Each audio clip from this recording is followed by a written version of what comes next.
another edition of Social Media News Live. So excited you're here. This is going to be a fun one. Gosh, Lindsay, I think I've known you, 3 years now since Momentum? So, yeah, this is going to be a fun show. We've also got the unsinkable Connor Brown with us today. How are things in Florida, Connor? Is it a little toasty? Things are great. Yeah, it's toasty, of course. Yeah. I want to do a little behind the scenes for the viewers out there. Jeff, we have a little pre-show, and Right. then Jeff's, all right, it's good to go. And he hits the live button, and there's about 5 seconds, I would say, where it's catching onto the live, and we don't say anything. And I want to say that is a very peaceful yet stressful moment all at the same time. You never know what's going to happen. Thank you. Hoping everything's working. You're doing the same. You never know. Yeah, so this is going to be a fun one. We haven't done this sort of topic before, and it's so weird that we haven't, because so many people do this. Like, side hustle is what a lot of people start off on. I put in the email, everybody's saying, like, I can make all this money and X amount of money on the beach and do all this stuff. That is very, very, very rare. Most people that I know, like, started, like, with a job, and then like maybe started doing something on the side. Some people, that's what they do. Like, for me, I have solid clients. Like, I do the podcast for Guy Kawasaki, but I also do all this stuff on kind of supplement the income. So, and a lot of people, and then they slowly switch to maybe doing their own thing. So this is, I think, a topic. I don't know why we don't talk about it more.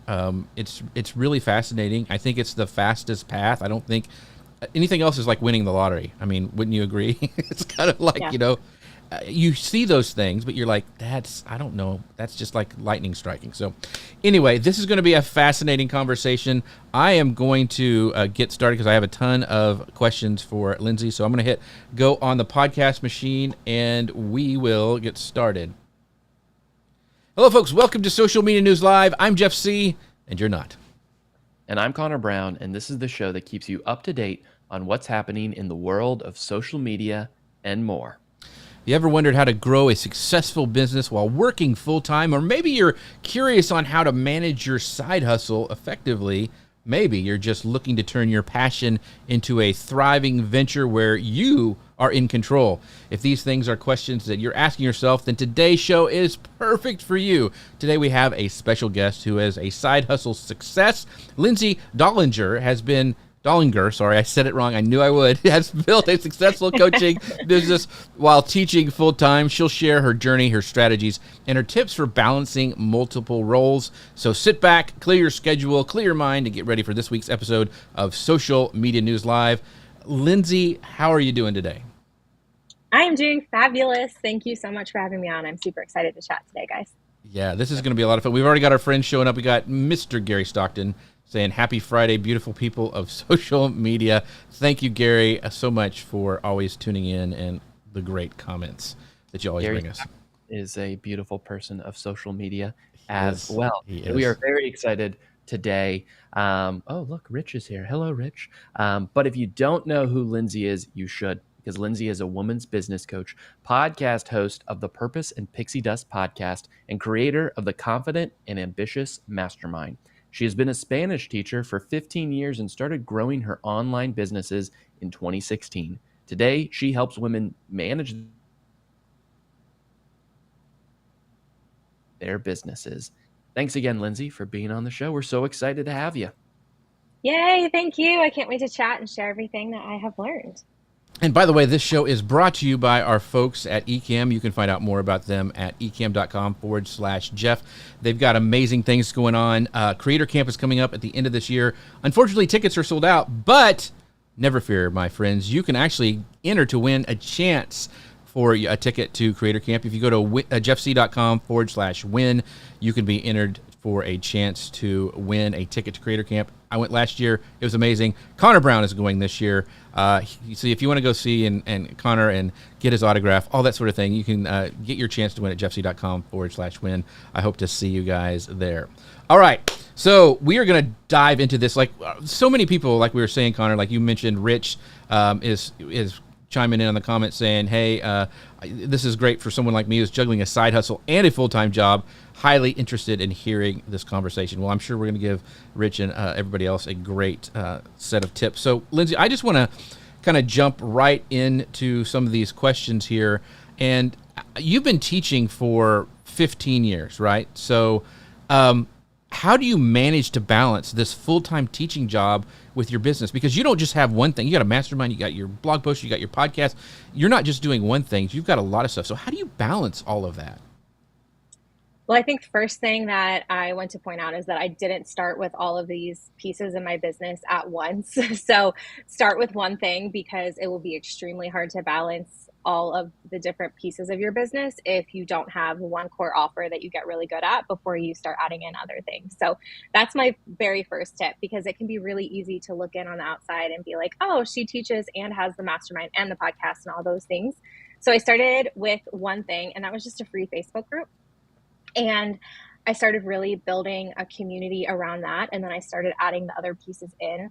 But to go back to your original question, and it sounds so simple, but really just being intentional about planning my time out, figuring out what pieces of my business actually are bringing me the income, and focusing on those. There's that saying, and I'm going to totally butcher it, but 80% of your results come from 20% of your time. Have you heard that before? Yeah. Correct me on how. Okay. It's close enough. Yeah. Yeah. So once I realized that, and realized that my results weren't coming from, necessarily one social media post, but it was coming from my consistency of showing up on social media. It was coming from conversations. It was coming from sending out a regular email. And so making sure I was putting my time in that versus, I'm trying to think of something now, because I haven't done a lot of non-income producing activities in a while now, but spending an hour creating a graphic on social media, for example. So getting very intentional about where I spend my time and planning that time in, because I realized if I wasn't literally putting it on my calendar and my phone, I would find something else to do to fill that time. And then it would be 8 o'clock at night. And I'm like, oh my gosh, I didn't work my business today. And then I realized when I wasn't showing up and working my business, when I was treating it more as a hobby than a business, I was seeing hobby results instead of business results, because people weren't taking me seriously, because I wasn't taking myself seriously. So, really stepping into that mindset of, this is my business. I'm a CEO of it. Even if it means I only am working it an hour a day or 2 hours a day or whatever worked for me, staying consistent with that allowed me to get the results that I was able to get. I love that. That's so awesome. And I think it's so important too, because if you want it to be a hobby, have it be a hobby, right? There's no harm in that. But if you want it to grow and you want it to actually be something, you have to be consistent. And more so, Lindsay, I love that point of treat it with respect, right? Actually respect what you're doing. You have to be the first one to do that before others can start to see your success and acknowledge sort of that stuff. So keeping consistent with that.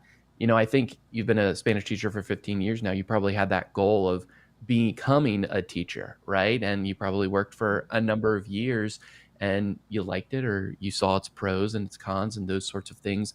But then for whatever reason, a light bulb went off in your head of, hey, you know what? I want to supplement this. I want to build a business. I want to start something on the side. So what kind of inspired you to start growing your online businesses as you were still maintaining being a Spanish teacher? I love that question. So I kind of fell into it, to be honest, and I never went into it with the idea of being a business owner. That was so beyond me, because like you said, my whole identity really was wrapped around teaching. I knew when I was a 5-year-old that I wanted to be a teacher. So it was a very strange thing. And honestly, that's where the piece kind of came in with the mindset where I'm like, okay, I have to start treating that, like you said, with the respect of a business, because if I don't, people have, I am a teacher in people's minds. So people are never going to see me in that role. And that was really hard for me just mentally to do that. But it's kind of a sad story. I'm always like, oh, but my mom passed away in January 2015 after a 16-year battle with breast cancer. And I'm just extremely close to my family. I still am with my dad and sister. We just went on a European vacation together. And so after that happened, I felt almost like I was in an identity crisis, because all of my friends that I had had my entire life, or, in my adulthood before that, knew me as one person with this complete family, and knew me as this happy Lindsay, and, had no cares in the world. And then when that happened, I had never really experienced that kind of grief before. And I was going to the gym a lot as a way, like they say in Legally Blonde, like endorphins make you happy. So I'm like, okay, Right. this has to work. So I fell into a network marketing company. At the time, it was called Beachbody. And I was like, you know what? I'm just going to give this a try. I'm just going to see what happens. I was very against network marketing. I had heard all of the stigma around it.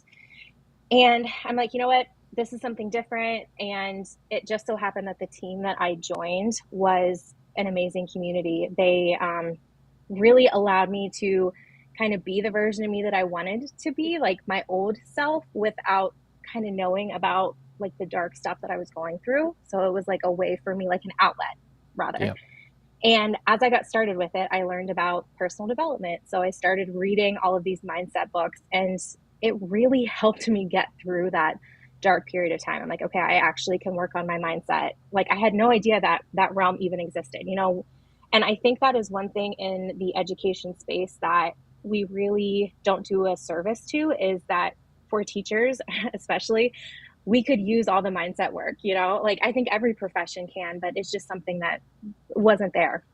And so I was really intrigued by that. I was very interested in that. It really helped me get through that time. And then as I started doing that, I was like, well, this is a creative outlet for me. This is a place where I can do things that I don't get to do in my teaching job. And so it also kept me distracted, and it had me doing things that, like I said, I wasn't able to do in my teaching job. So long story short, I became very successful in my network marketing business because I was pouring this time and energy into it. I was learning new things. It was exciting. And as I started doing that and started seeing results, I was like, well, this is awesome. Like making Right. another, $500, $1,000, earning trips, doing all these things. And then also helping people along the way was just like a really great feeling. So I got really hooked in that realm of business.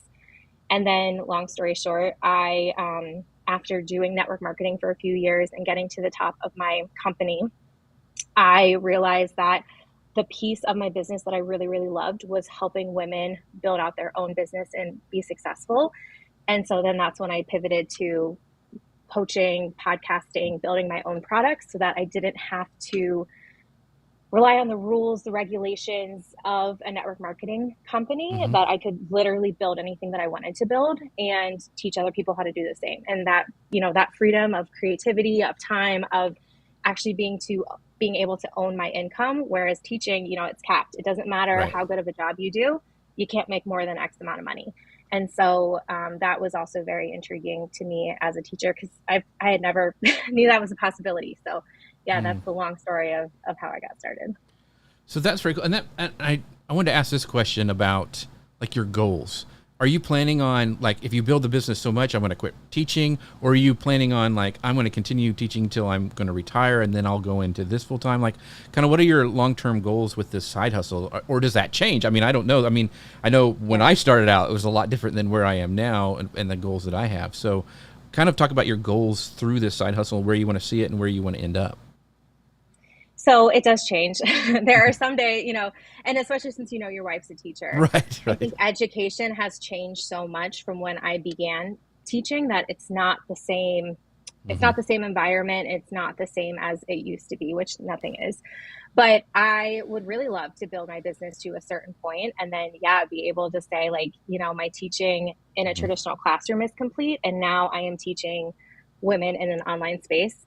I'm a teacher in both. And I think that was a huge mindset piece for me as well. I was working through that last year with my coaches because I was so reluctant to even put it on my, my vision board as a goal to leave teaching, because it's just so ingrained in me. And she pointed out like, hey, you're still teaching. Like you're literally still teaching. I'm like, that's such a good point. It just looks a little bit different. But I think the beauty in it is that I don't have to if I don't want to. Like I have built my business as such with systems, with automation, things like that I can easily run both if I wanted to, but I still have the option to leave it if I want to as well. So I like that ability to be able to choose down the road. Awesome. One of the things, my wife's a teacher, and I know how hard it is, how much underpaid it is, and lesson plans and getting all that together. So I want to know, you mentioned that you're very, very specific on how you block out your time, but what are some of the biggest challenges you face when you started your side hustle, and then what did you do to like overcome those? Like that you realize, I guess for one thing, you realize you needed a time block, but what are some other challenges you did and what and you faced, and then what you did to kind of overcome those? Ooh, that's good. Okay, so one of the first in regards to time, going back to time, Mm-hmm. is, and I kind of mentioned this earlier, is knowing really what to spend my time on or getting distracted with the shiny objects. Like, I need to Right. sign up for another course, I need to do another training. And I definitely think there's a time and place for all of those things, but I had to get really disciplined with myself and like, okay, Lindsay, you can watch this other training, you can participate in this course, but you need to allow yourself then an hour to implement until you do something else. And so getting very clear on that was a big help in my business. Also using, I hate saying multitasking because Right. it kind of is, but I would listen to trainings or podcasts in the car on my commute, on my lunch hour, on my planning hour. And I would still be working on doing things or cutting things, things that were kind of mindless. But I was absorbing a lot of my business training at the same time to really utilize like every little spare moment of my time that I could. And sometimes that meant skipping lunch in the teacher's lounge, which Right. isn't always the most positive environment anyway. Right. So I would do that 2-3 times a week. And at one point in my business, I would do it every day. I would skip like lunch down there and I would eat lunch in my room while I was watching a training in a course that I was in or responding to people's messages or things like that. And I knew that was just kind of a season of my life that I had to do that. I didn't always have to skip that. Or if there was a day when I just knew I needed some real human interaction, I allowed myself that too, Right. so getting really clear on that too.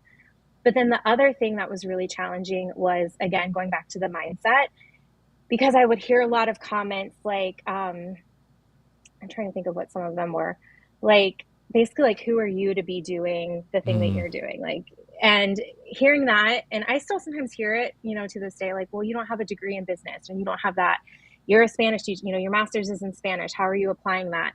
And so that's when the mindset work comes in, where you're either reading the books or listening to the podcast or just getting yourself in community. Like, that's why I love the Momentum community so much is, every time that we go to that event or to a retreat, you completely get absorbed with people's energy that Right. they're doing the same thing that you're doing. So that was one of the things that I had to do, is create my communities. And I have several different ones of those, and put myself in those places with people who would support me and get it, and realize that my work people aren't going to get it. And that's okay. They don't have to. And that took a lot of a shift for me too.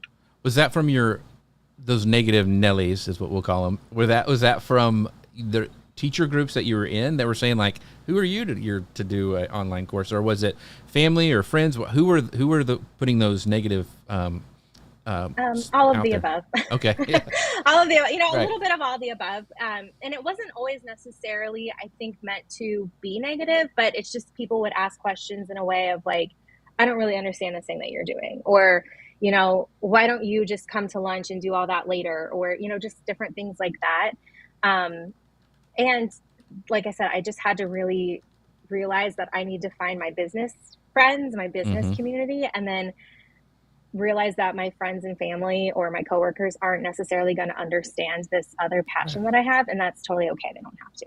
Yeah, and I know you believe in the power of masterminds because you run one, and I do as Yeah. well, and been a part of a lot of them. And so, if you're not a part of one, you need to find one, Yeah. because they can change your business. So anyway, a little play. One thing that Absolutely. you said, Lindsay, that I want to thank you for, because it like unlocked something in my head, was, all right, I'm not going to watch another training until I take an hour to implement what I learned from this first one. I don't know why, but the way you phrase that just like opened my mind, because we do it all the time. We're like, Yep. you know what, I need to watch one more video. Like, no, what you Mhm. need to do is actually put something Do into something. practice, Yeah. right? So Yeah. scheduling your time in that situation where you're like, okay, I'm going to set aside enough time to watch the training and to put something in place. I absolutely love that. And we had a great comment from Rich, who was talking about imposter syndrome. He says, imposter syndrome finds its way into our minds easily enough. We sure don't need help from comments like that. And we don't. It can be kind of a block to our momentum, our where we're going, and it can really weigh us down too, especially when you need to get motivated for these things. So strategies around staying motivated, especially Lindsay, when you talk about how this side hustle, you don't necessarily need it, right? You could just stay with being a Spanish teacher, right? It's not life or death. Maybe you want to get to that point at some time where it is fully, but for right now, um, you don't have to be 100%, going full throttle on one thing. And I think for sometimes when it is a side hustle, it is tough to stay motivated, especially when you've had a draining day at work and you come home and you have to put in the hours and you have to invest in your business. So can you share some strategies around just staying both motivated and organized while you're juggling Mm, both of these roles at the same time? I love that question. So I think one of the things that has helped me the most, and it can be kind of tricky to figure this out at the very beginning of your business, but creating offers that truly light you up Mm, and are offers that really align with your goals, your amount of time that you have, your strengths, but are also offers that will serve your clients in the best way. Mm, And that took me a little while to figure out because I was just looking at what everyone else was doing and what everyone else, it seemed to work for them. And so, one of my first things that I offered was one on one coaching. And I love one on one coaching, don't get me wrong. But one of the things that was tricky with one on one coaching, like you said, is I would come home from work and maybe had a completely draining day. And I had a couple calls booked that night, or maybe 3 or 4 calls in a row. And I would get on them and I would just have to like pull every ounce of energy out of myself to get on those calls and to really right. show up for these people that I wanted to.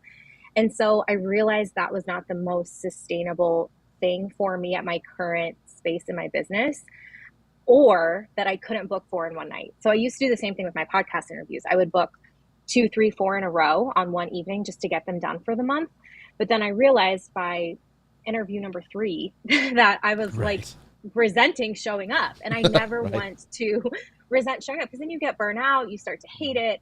And that was one thing that I was like, okay, what am I doing wrong? And so I love batching my workout as much as I can, but I also realize that there are limits to how Right. much, and this could just be my personality too. Like maybe other people can do 5, 6 in a row and yeah. that really lights them up. For me, it was just so draining. And so I realized that creating a membership, a group container, even courses or a planner or those are all things that I have had is ways that I can work with people, still get them results, but also, me showing up is a minimal amount of time so that when it is actually my time to get on Zoom with my clients or show up and do a live or things like that, I'm actually excited for doing it because no Mm, one wants to, show up and your coach is like, like, I yeah. don't want to be here, That's right. Yeah. like Yeah. that stinks for everyone. Yeah. So that was probably my biggest thing. So we have Mary Hollister over, I think, Hollit Teeler, I think, says running a side hustle. Hustler. Yeah, is saying, I'll let you say it because I will mess it up. I know her. That's how Yeah. I know. I'll just say Mary. Mary says running a side hustle is not for the weak. Very, very true. But I thought it was interesting what you just talked about, Lindsay, was that you knew yourself enough to go like, okay, I can only batch so much, and then I'm not. It's diminishing returns after that. So I think that's very important. Is knowing, like for me, it's not so much time management anymore. It's energy management. I know that I'm jazzed to write like an email in the morning. In the afternoon, not so much. I can edit a podcast or something. Like there's, I know where it hits me with the energy, and I think learning that, and that changes throughout life. I used to be able to go all night and like edit till the morning hours. Not anymore. I need my sleepy time. So one of the things, we got another great question. By the way, ask your questions. If you're struggling with your side hustle or you have questions for Lindsay, who's been doing this for such a long time and has had really good success, make sure you ask those in the comments. We'll try to bring those up on screen. Abby over on LinkedIn says, do you have daily habits or routines that help with planning and keeping your energy up? Yes, absolutely. So I work out usually work out. Right now I have a cast on my leg so that my habits have changed a little bit. But normally in the normal year, I make sure to work out 4 or 5 times a week, like making that very Mm-hmm. intentional.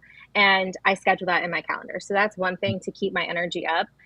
And I like to do that between school and working my business. That way it's like kind of me getting rid of my school energy and then transitioning my energy into my work environment. So it doesn't have to be working out, but if you have something like that, that can be almost like your trigger that you are ending full-time job and you're coming into your side hustle, maybe that's a walk, listening to a song, whatever it is for you, kind of be like a switch. That's really helpful. I spend Saturday and Sunday mornings planning my week out.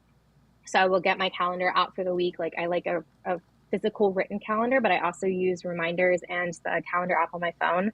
And I get an overview of all the things that I have going on in that week that are non-business related. So appointments, things at school, etc. Though family time and personal time, workouts. I didn't ever used to schedule those in. And then I would get to the end of the night and it would be 9 o'clock at night. I'm like, okay, I didn't talk to any of my friends. I haven't, seen my family in a certain amount of time.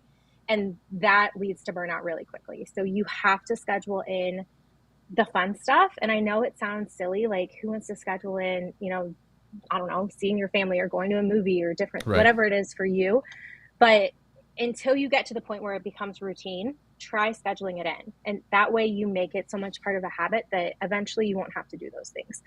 But I look at my calendar and then I see, okay, I have 2 hours on Monday, 1 hour on Tuesday, nothing on Wednesday, 3 hours on Thursday, whatever, and schedule that in for my business. Then I take out a list and I make a list of tasks for my business. So I like brain dump everything that needs done. I like to look at it in a quarterly segment. So probably every quarter, I look at my year-long plan and divide everything from a year down to my quarters of the year. And then that way I'm able to plan, okay, I'm going to be doing I'm getting ready to launch my mastermind next month. And I've known about that the entire year. I knew I was going to launch it in July to start in August. So that way I can work backwards to plan out my content, to plan out my launch strategy, emails, etc., so that nothing is waiting until last minute, because things in life happen. I was in the hospital for a week in April when I fell. And thankfully, my business was not affected because everything was already batched out. It was planned ahead. And my business was still able to run without me being, fully present. And so I've learned the hard way, back when I first started my business and I would get sick and I'm like, well, no podcast this week because I have no voice. And so making sure that I'm always at least a week ahead on everything that I want, coming up. And then I'm able to schedule that in.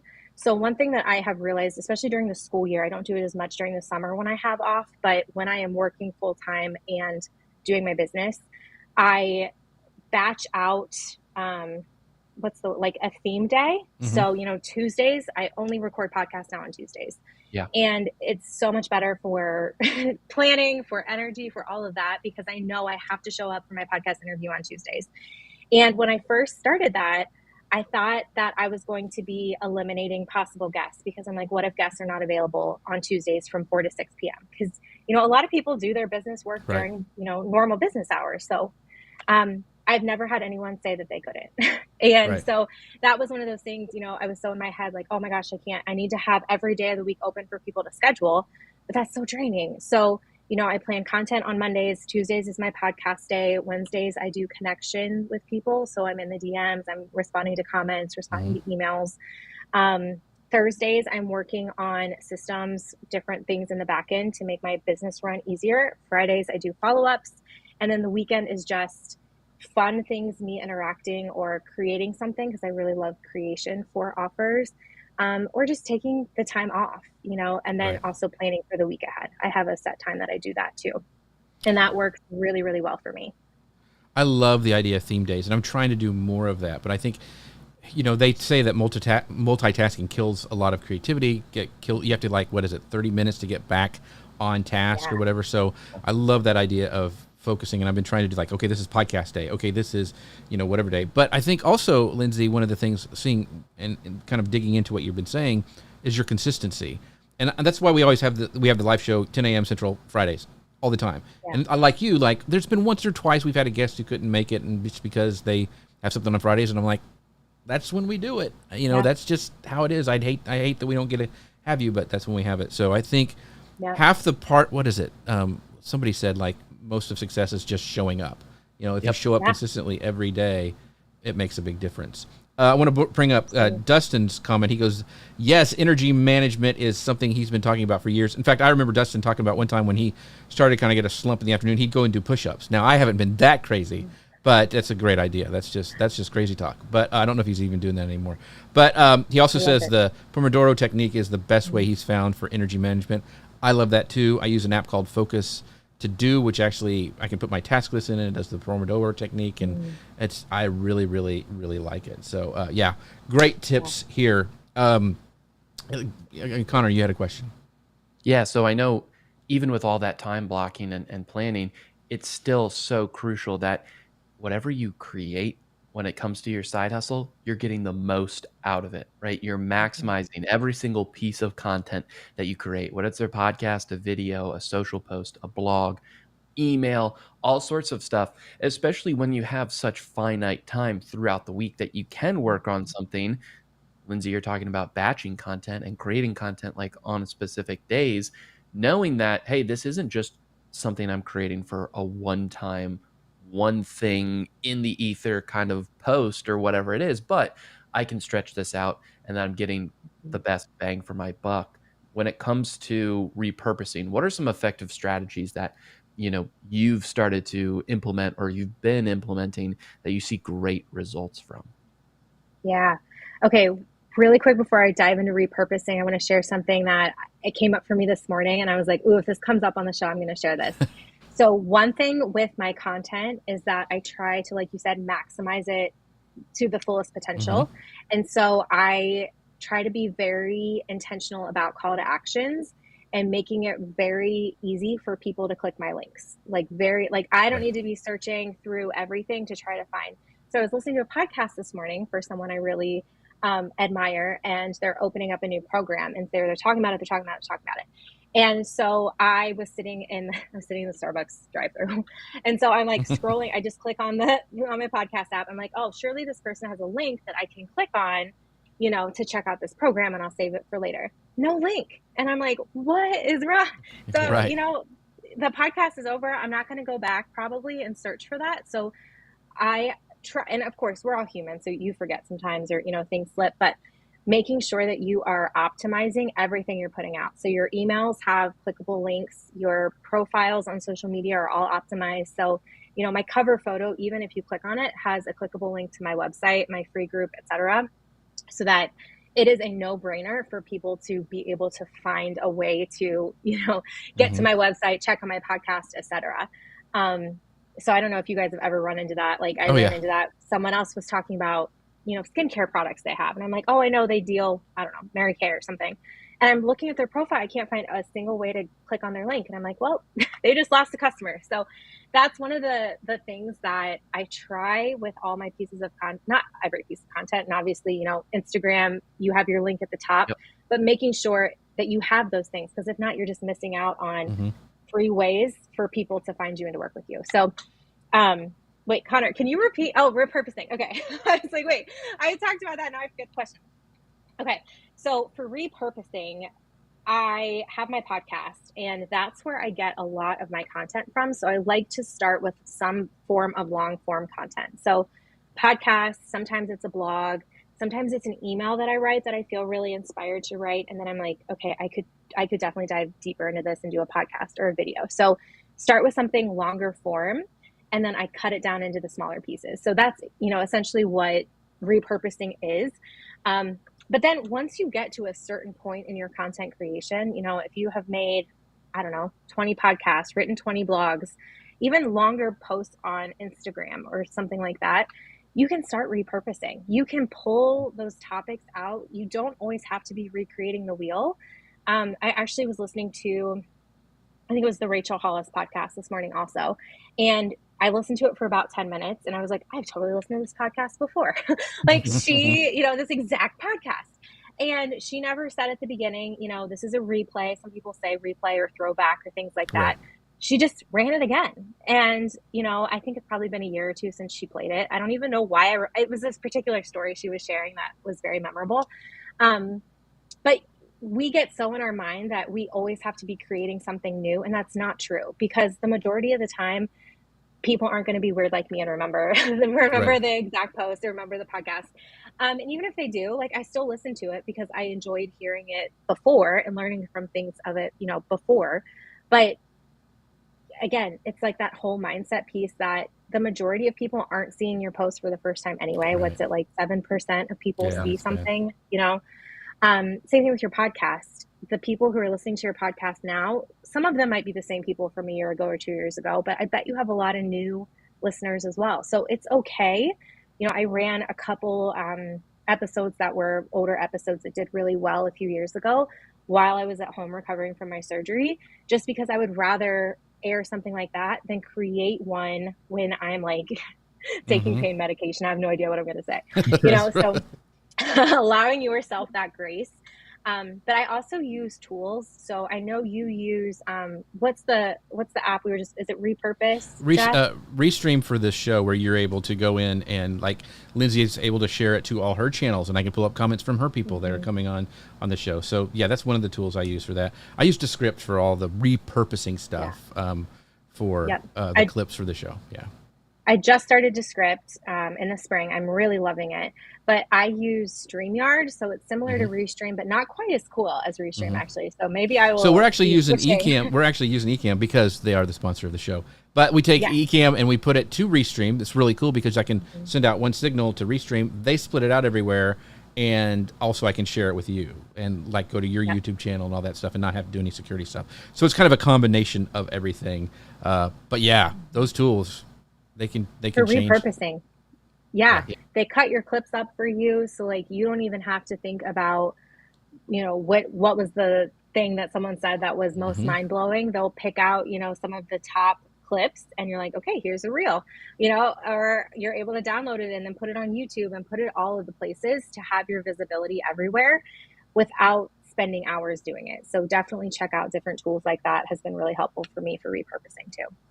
Yeah, and you mentioned redoing podcasts, and our friend Lou Mangello he's gone and thrown his back catalog, and he actually has a podcast that come out on a different day. It's like from the archives or something like that. Yeah. Another thing you can do is like if you start a podcast or you start a live show, a lot of times when people see you do that, you'll be asked to be on other shows. It just happens. Like people will ask you to come on. One of the things you can do is like, hey, can I release this on my podcast platform or repurpose it in some way? So, for example, I was on Eric Fisher's Beyond the To-Do List podcast, which is a great podcast. Honored to be on there. And I said, hey, can I have those files and release it on mine? He says, sure. And so give him credit, but he's showing up in two places. I'm getting content that I don't have to worry about, using. It's kind of the best for both worlds. Kind of the pod swap is a thing to do.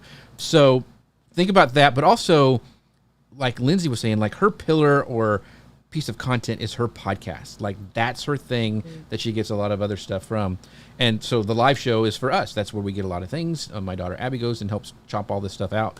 But a question in that vein is like, what is your system for managing and scheduling your social media posts for your business? Because you have multiple products, like you have your courses, you have your mastermind that you mentioned is going to roll out, and then you have just kind of normal social stuff to keep people interested. Do you have a pattern or anything that you use specifically, Lindsay, that you for your social media to get people, interested in you?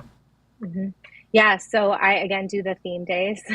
I love a good theme day. Yeah. So Mondays, I always talk about my podcast because the podcast drops on Mondays. So it just makes sense for that. And then I also do some sort of a motivational post. I not only like theme days, I like alliteration. So Motivation Monday. Tuesday is Tip Tuesday. So I love teaching. That just comes very naturally. So, and I think no matter what your business is, a Tip Tuesday would make sense for you. So you're teaching something to your audience on Tuesdays. Wednesday is kind of whatever I'm feeling like. I try to post a reel on Wednesdays. I've gotten off of that habit the past couple months, but I'm getting back into that. So reel on Wednesdays. Thursdays, I promote a product on my wall. And that had huge success for my business because I found that I loved creating content. I loved the teaching content. I could talk about my podcast all day, but when it came to actually promoting my offers, it was the hardest thing for me to do. I don't know why. I think probably a lot of people can relate to that. But if I didn't have Thursdays being a promotional day, I just wasn't promoting. And sometimes I allow that to be promoting a freebie as well, but I've gotten better about making it something that is paid.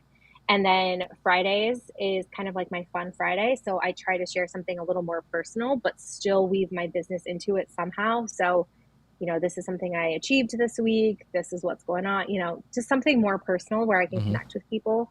And then the same things for Saturdays and Sundays. I do more personal posts. And I'm not one of those people that have built my brand where it has to be completely about my business. I weave a lot of my personal life into it. And that's worked really well for me with my personal brand. I've built a lot of my brand on Facebook. So that has been, it just has made a lot of sense. If your brand is not a personal brand, that might not make as much sense, but I do pepper that in, and I don't really, have a set schedule for that. But then I just use Meta Business Suite to schedule everything out. It's really easy. I can connect my Instagram, Facebook, and I can also post in my Facebook group. And I just go directly in there and do all my scheduling that way. I used to use Canva to schedule. Um, the only thing that got tricky with Canva is that I create templates in Canva for a lot of my posts, and Mm-hmm. I would just go in and tweak them. But when you can't really do that if you're scheduling, you have to make a copy, and it was just cluttering up my Canva, and I like to Right. keep it very organized with my templates.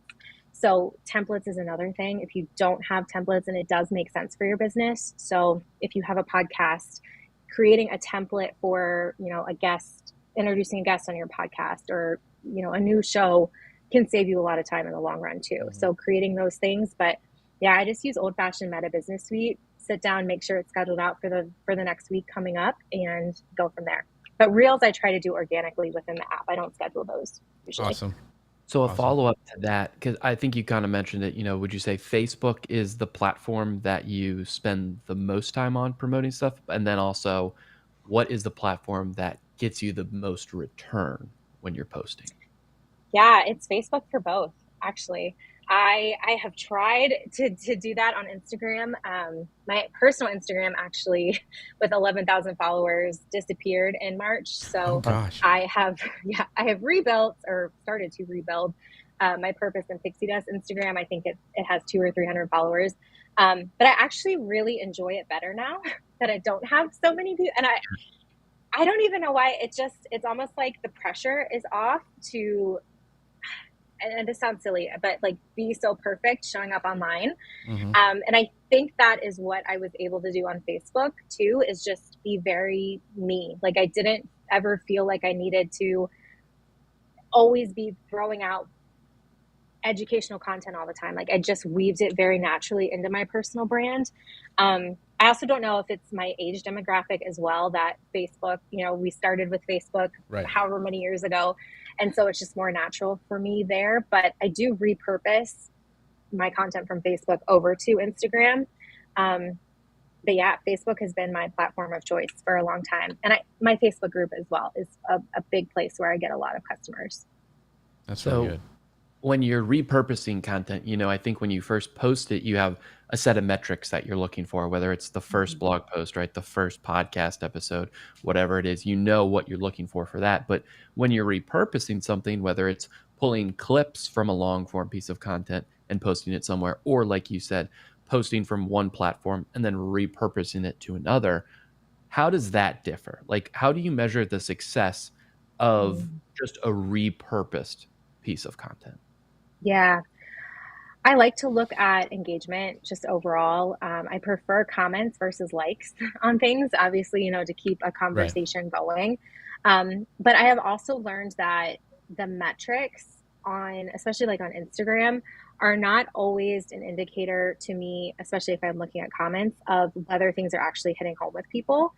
And I don't know, you guys, I'm sure, have realized this as well too, but I just had someone for the first time comment on one of my podcast posts, on Facebook rather, but they said how much they enjoyed this podcast. I didn't even know they were a podcast listener.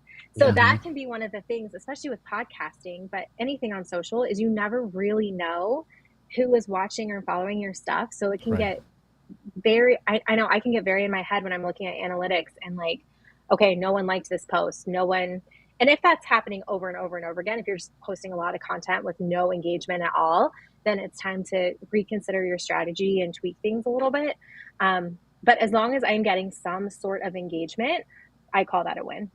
which Yeah. probably is not the best business answer, but just for me at the, like, because we can't control what people are doing and not doing.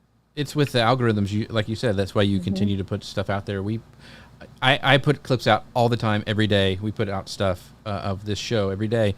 I've never had anybody complain, ever. Saying, like, you're posting too much. Like, because the algorithms, they take care of all that. So there's a great comment here. Dustin says, sometimes starting a brand new social account is a relief. He's been thinking about starting over on X for years.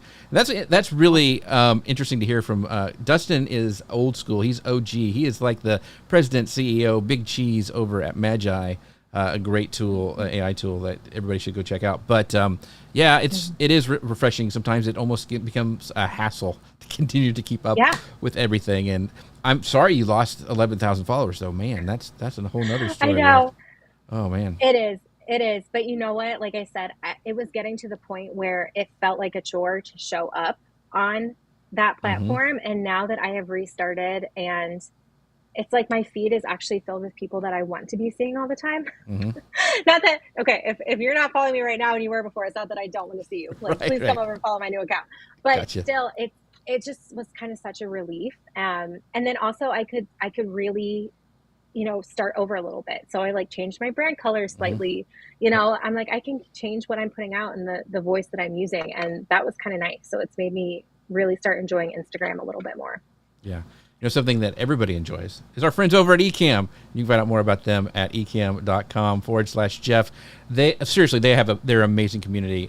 So helpful if you have questions. If you haven't tried Ecamm yet, go to ecamm.com/Jeff. Use code Jeff15 to save 15% on your first purchase and join their community. They're on Discord. They're on Facebook. They're just amazing. Seth Godin stopped in there the other day, asked a question. And they were like, what? Yeah, Seth Godin was there. Michael Hyatt pops in there every once in a while. So they're very helpful.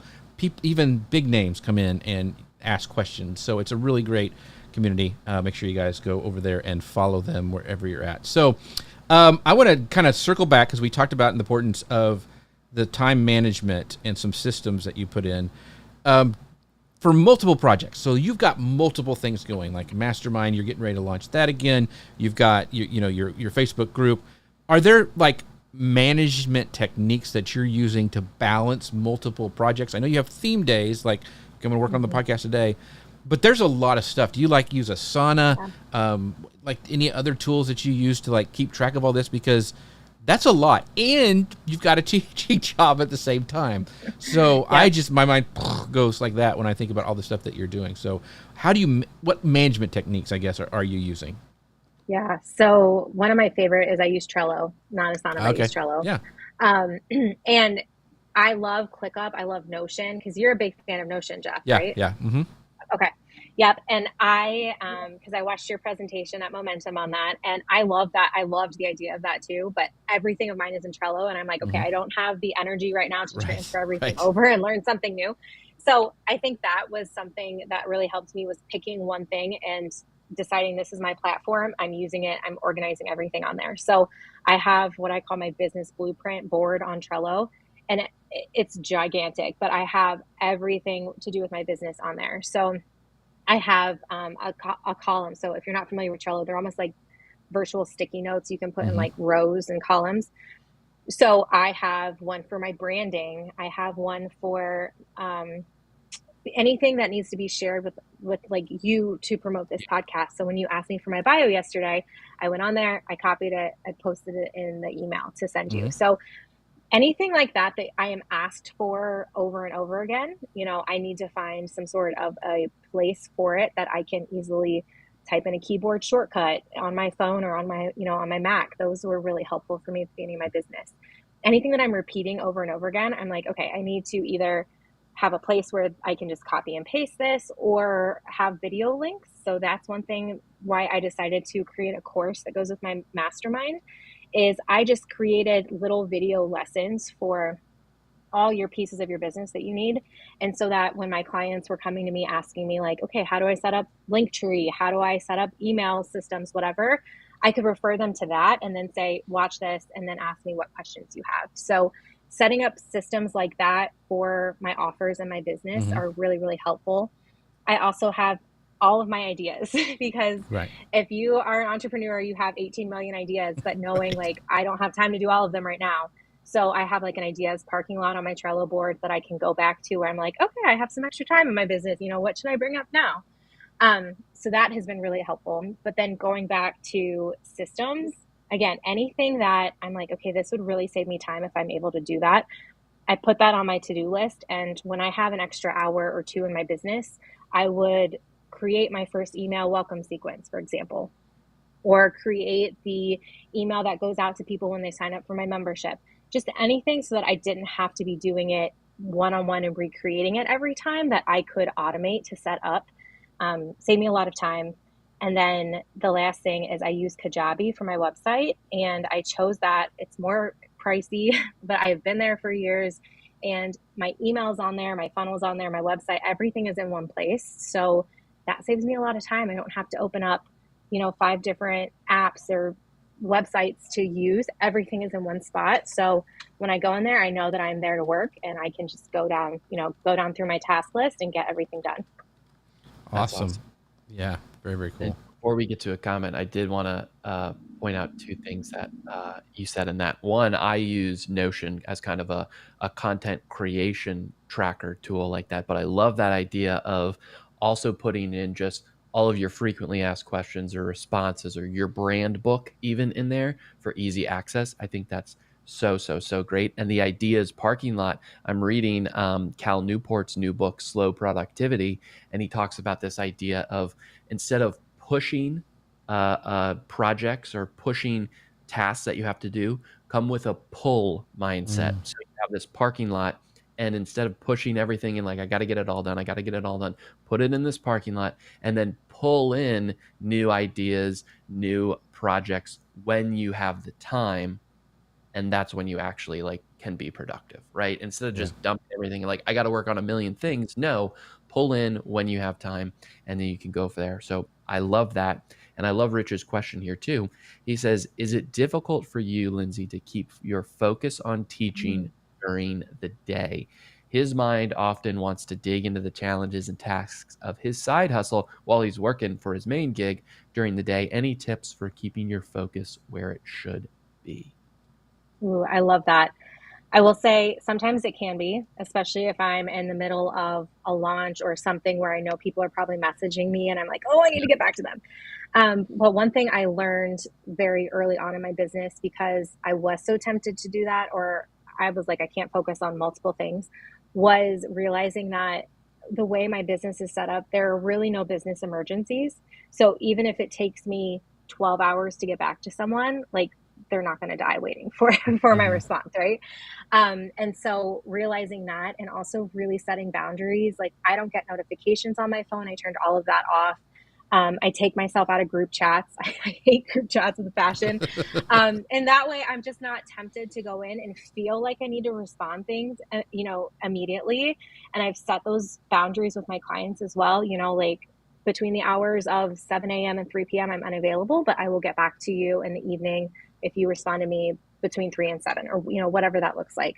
But as far as focus, I think just making sure that I don't have my phone, out and up for me to see, and those notifications off, that helps a lot. And then knowing too that I have that set focus time to work on my business later during the day. So right now I'm able to give my all to being present and to doing what I need to do. Because if I'm not, then I get to the end of my teaching day and I'm like, okay, I didn't get anything done here either. So now I, need to bring stuff home, and I have a set boundary. Like, I'm not bringing stuff home. Like, I'm getting it done during the school day.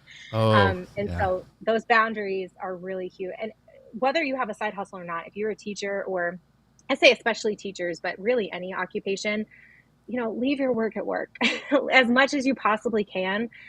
And I don't have my work email on my phone, so I'm not tempted to check that when I'm at home. Like, I'm just very clear, like, I'm not responding to you after 2:45, children at school. So if you have a question, you better ask me before then. And so those boundaries are one of the biggest things that have helped me. So you probably answered this a little bit with that last answer that you had, but can you share some tips on how to avoid burnout while managing that side hustle and a full-time job? I mean, you mentioned clear boundaries. Are there any other things that have helped you avoid burnout? Because I can see, even with the best systems in place, you can easily teeter towards burnout when it's like, okay, I got a membership like launch coming up. Like I've got to get stuff done, and that can put you over the edge a little bit to that burnout. Yeah. So the awareness piece, Jeff, like you mentioned earlier, was really huge for me. So I know that if I don't get 7 or 8 hours of sleep at night, like I'm just not a nice person. So I try my very, very hardest. Business stuff ends at 8, and I don't allow myself to go over that unless it's like a one-time thing. Like I think we had a momentum follow-up call one night and it went till like 8:30, and I'm like, okay, I'll do it this one time. But normally, knowing that my mastermind calls, for example, go from 6:30 to 8, and they don't go longer than that. And so knowing myself and what works, really well for me, because I did get to the point of burnout with my network marketing business. I was pushing for a goal. People were buying so much stuff. I was staying up until 12, 1, 2 in the morning and getting up at 5 to go to work. And I was seeing amazing results, but I kind of hated everything I was doing. I was not a nice person, all that. And so knowing how crappy I felt during that was like, okay, I need to make sure that I'm getting enough sleep. I'm moving my body. I'm planning the fun things, like not working my business all the time. There are seasons for sure where I am spending all of my free time, prepping for a launch, things like that, but it's just a season. So if you catch yourself doing it for longer than you feel is sustainable, it's a year-round type of thing, and your personal relationships are going in the drain or whatever that is, it's time to reevaluate and just know, if you can't spend that much time in your business, one, you're at least showing up consistently. It doesn't have to be constantly, but it gets to be consistently doing what you can, and just knowing if it takes you then another 3 or 6 months to get to your goal instead of getting to it right now, that's okay, because you're still taking care of yourself and prioritizing all the things in life that are important to you, not just, your business, but planning the fun things. And also, as we mentioned earlier, getting in the mastermind or getting in that, that business community and accountability partner to hold you accountable, or a coach, has been really helpful for me as well, to make sure that I'm keeping myself in check, still getting my business things, in order, and having fun while doing it. Because if you're hating your business and resenting it, like I said, it's not sustainable. And what's the point? Like it's not worth all the money in the world for me if I hate what I'm doing. That is a great way to end the show, but so much good stuff for everybody. I mean, most of us are doing some sort of side hustle, or even if we have a client who's like our pillar client, we're still, a lot of these things apply. So thank you, Lindsay, for all the great tips and advice for today. Before we wrap things up, where can people, you mentioned you've got a mastermind launch coming up. Where can people find out about your products, your stuff, everything that you got going on? Let people know. Yeah. So I'm Lindsay Dollinger, all the places. So if you head to my website at lindsaydollinger.com, I have a free resources page that you can pick, like I'm newer in business or I'm established in business, and you can pick the free resources under each category that pertain to you. So do that, get on my email list, and you will hear all about the mastermind coming up very, very soon. Awesome. Can't wait for that. By the way, Gary Stockton agrees. He goes, I need minimum 7 hours sleep or I turn into the Huntington Beast. Otherwise, instead of Huntington Beast. Yes. That's a good one, Gary. That's what I'm going to call you from now on. Connor Brown, the unsinkable Connor Brown, where can people find out more about you and what you got going on lately? You can find out more about me at vacationkingdoms.com and across the social medias at Vacation Kingdoms. It's June. You know what? It's a great time to do in June. Plan your Christmas vacations. Of course, reach out to me and I can help you with that. And look whose ears are burning. Lou Mangello said, hey, I know these people. We won't admit it, but yeah, we're fans of Lou. He's got momentum coming up, by the way, folks. So if you want to meet people like amazing Lindsay and the amazing Connor Brown, this is where I met all those folks at. Make sure you go check out Momentum. I think he's still got a sale going on right now. If you guys go check that out at loumangello.com. Gave you a free plug. Yeah, he loves us because we gave him a plug, is what he's saying right there. But yeah, it's a great event. I cannot recommend it highly enough. He caps it at 50 people, so make sure you get there. I think it's halfway sold out. And another thing that is sold out is the amazing thing that's going on the end of this year at Creator Camp. That's right, Ecamm Creator Camp has been sold out, but you have a chance to win a free ticket that I have reserved just for you. If you go to jeffc.com/win, you can enter to it, win a chance at a ticket. So make sure you guys go there and fill out that form. It's going to be amazing. Momentum and the Creator Camp are like 2 weeks apart. Like, it's crazy times at the end of the year, but they're going to be awesome. Connor will be there as well. So thank you guys so much for watching. Thank you, Lindsay, for showing up and giving us all this great advice today. And with that, we'll see you guys next time. Bye, everybody.